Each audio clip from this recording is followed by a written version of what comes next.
اپنے زندگی میں خوشی لانا چاہتے ہو تو میرے نبی والی زندگی سیکھو، اللہ کے واسطے نبی کی زندگی پڑھو، اللہ کے واسطے قرآن پڑھو، اللہ کے واسطے علماء سے جوڑ بیٹھاؤ، اللہ کے واسطے۔ اب تو کتابوں کی ضرورت ہی نہیں ہے، اے فون چی ہر شے اگلے ٹھوک چھڑی، فون پہ تم اپنے نبی کی سیرت پڑھ لو۔ اپنے ایک بہت بڑا تاجر تھا وہاں ادھر پاکستان میں، تو ہم کھانے پہ کٹھے تھے تو اس کے فون کی گھنٹی بجی، اس نے یہاں فون لگایا اور ادھر کھانا شروع کیا، پورا آدھا گھنٹہ وہ لگا رہا، ایدے بھی تے ایدے بھی۔ وہ میں نے کہا توڑے نہ کاروبار دا کی فائدہ، تسی تو روٹی جوگے بھی نہیں رہ گئے۔ کہا جی وہ بہت بڑا جرمنی میں مال پھنس گیا تھا تو وہ اس کے لیے پھر بڑی اہم کال تھی۔ میں کہتا وہ کرما لے تو روٹی پھر بعد ہی کھا لے، میں روٹی کھانے کے بھی قابل نہیں چھوڑا ہم۔ تو میرے نبی کی زندگی، جب آپ گھر میں ہو تو اپنی بیوی کو عزت دو، بیوی خاوند کو عزت دے، کبھی اونچ نیچ ہو جائے۔ یہ دنیا ہے، یہ جنت نہیں ہے، یہاں اونچ نیچ ہوگی۔ علی و فاطمہ سے بڑھ کے کون سا گھر لاؤں میں آپ کے سامنے؟ میرے نبی گھر میں داخل ہوئے بیٹی کے تو دیکھا آپ ذرا غمگین بیٹھی ہیں، تو آپ نے پوچھا بیٹی کیا ہوا؟ کہ جی میرا اور علی کا جھگڑا ہو گیا۔ تو آپ نے فرمایا علی کدھر ہے؟ کہا جی باہر نکل گئے۔ تو اب یہ نہیں آپ نے کہا کہ میں تو سسر ہوں، میں کیسے کہوں میں اپنے داماد کو ڈھونڈوں۔ آپ خود ڈھونڈنے نکلے، کسی سے نہیں کہا کہ جاؤ علی کو بلاؤ۔ جب گئے تو وہ مسجد میں لیٹے ہوئے تھے اور کمر پہ مٹی لگی تھی، تو آپ نے پیار سے کہا ابو تراب اٹھو۔ یہ ٹائٹل آپ کو ہمارے نبی نے دیا، ابو تراب اٹھو۔ ان کو اٹھایا، کچھ نہیں کہا، ساتھ لائے اور گھر میں آ گئے۔ کچھ نہیں پوچھا کیا جھگڑا تھا، کیا لڑائی تھی۔ ہماری طرف دیہاتوں میں پنچایتیں ہوتی ہیں نا جھگڑے، تو وہ پوچھنے والے ہور لڑا کے کم ہور بکھا دیں۔ ہاں بھئی تو کی آکھیا، ہاں بھئی تو کی آکھیا، ہو سکا ہے تو میں آکھیا نہیں ہو سکا، تو آکھیا ہو سکا ہے تو میں آکھیا نہیں ہو سکا، تو آکھیا بھائی تھی لڑائی ہو کے صلح دی بجائے ہو لڑائی ہو جاندی۔ میں قربان جاؤں، میرے نبی تشریف لائے اور آپ نے ایک لفظ نہیں بولے، اور آ کر آپ ایسے نا لیٹ گئے، زمین پر لیٹ گئے، زمین پر۔ ادھر حضرت علی کو لٹایا، ادھر حضرت فاطمہ کو لٹایا۔ اب مجھے دیکھنا، یہ ہاتھ علی کا پکڑ کے یہاں رکھا، ادھر سے بیٹی کا ہاتھ پکڑ کے یہاں رکھا علی کے ہاتھ پر، یہ دیکھ رہے ہو، اوپر آپ نے اپنا ہاتھ رکھا۔ اب یہ علی کا ہاتھ، یہ فاطمہ کا ہاتھ، یہ میرے نبی کا، اور کہا تم دونوں بولو ہماری صلح ہو گئی۔ کچھ نہیں پوچھا کیا ہوا، بکا تم کو ہماری صلح ہو گئی۔ تو دونوں نے کہا یہ ہماری صلح ہو گئی۔ تو اب اتنے خوش نکلے کہ صحابہ بھی آپ کے چہرے کی خوشی کو دیکھ کر پوچھنے لگے یا رسول اللہ آپ تو بڑے خوش نظر آ رہے ہیں۔ تو آپ نے فرمایا میں علی و فاطمہ کی صلح کرا کے آ رہا۔ تو اس سے اونچا گھر اور کہاں سے میں دکھاؤں گا آپ کو؟ یہ دنیا ہے، اللہ کے واسطے اپنی اولاد کے لیے، اپنے لیے، اپنے گھروں کو خوبصورت بناؤ نبی والے اخلاق کے ساتھ، نبی والی محبت کے ساتھ۔ میں کیا سناؤں آپ کو؟ آپ نے حضرت عائشہ سے فرمایا عائشہ سنو، دھیان سے سنو، اظہار محبت، اظہار محبت۔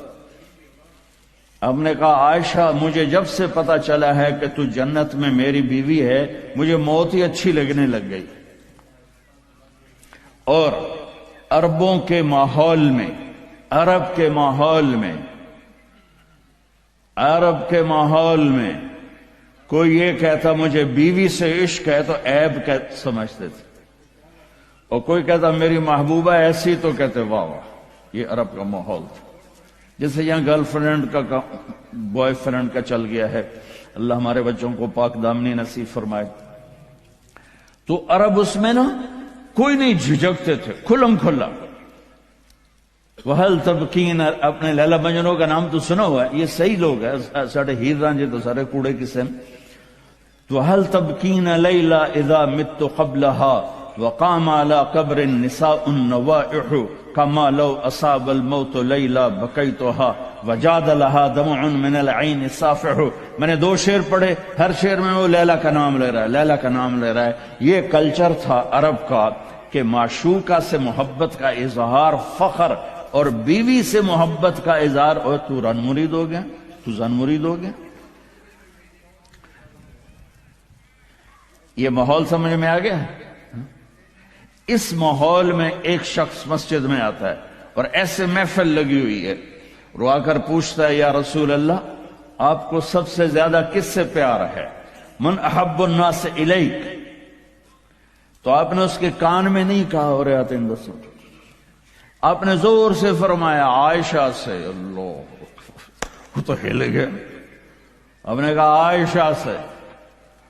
اس کو تو توقع نہیں تھی، تو گھبرا کے کہنے لگا یا رسول اللہ میرا یہ مطلب نہیں تھا، میرا مطلب تھا مردوں میں کس سے زیادہ پیار ہے. تو وہ آپ نے کہنا تھا ابو بکر سے، تو آپ نے ابو بکر نہیں کہا، آپ نے کہا عائشہ کے ابا سے. عائشہ کا نام دوبارہ لیا، انہوں تھوڑا جا پانی پیوا مناسب. اپنے گھروں کو آباد کرو محبت کے بول سے، محبت کے رویوں سے، محبت کی باتوں سے درگزر کرو، برداشت کرو. یہ میرے نبی نے زندگی سکھائی ہے.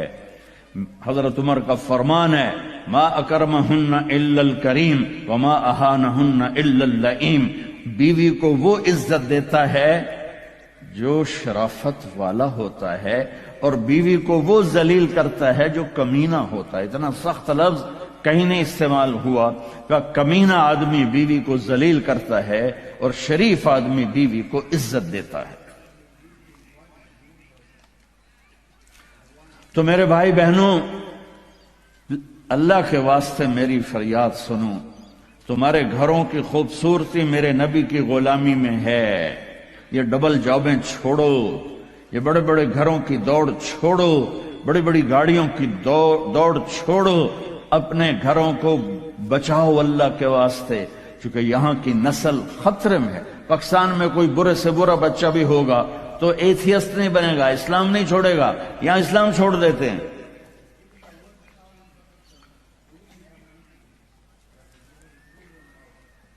میں آپ کو اپنے گھر کی بتا رہا تھا. ایک بچہ مجھے ملنے آیا، کہنے لگا جی میں نے پورے پاکستان میں ٹاپ کیا ہے ایف ایس سی میں، اور کنگ جو ٹاپ کرتے ہیں وہ کنگ ایڈورڈ میڈیکل یونیورسٹی میں جاتے ہیں.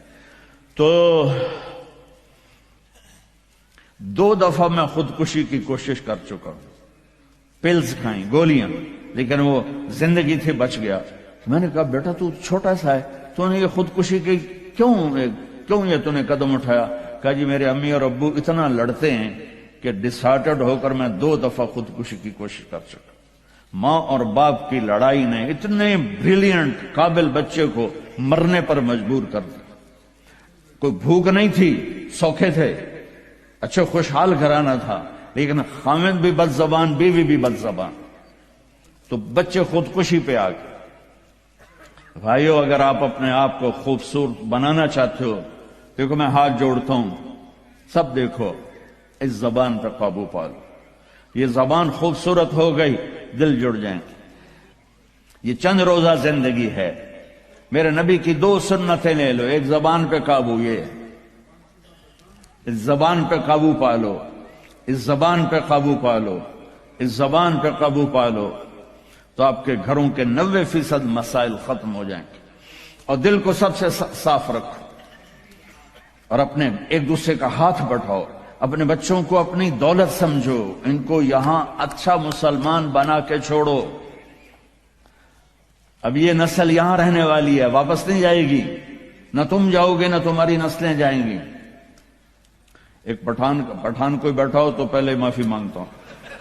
تو ایک پٹھان کا خرگوش گم ہو گیا، تو لوگوں نے افسوس کیا کہ خان جی آپ کا تو خرگوش گم ہو گیا. تو وہ کہنے لگا ارے بھائی غم نہ کرو، ہم نے اس کو نسوار کھلایا ہوا ہے، جب نشہ ٹوٹے گا ہمارے پاس ہی آئے گا. تو تمہیں آسٹریلیا کی نسوار لگی ہے، تم پاکستان واپس جاؤ گے؟ نہیں جاؤ گے، ادھر ہی رہو گے۔ لہذا یہاں اس طرح زندگی سیکھو کہ آپ کی نسلیں اسلام پہ باقی رہیں۔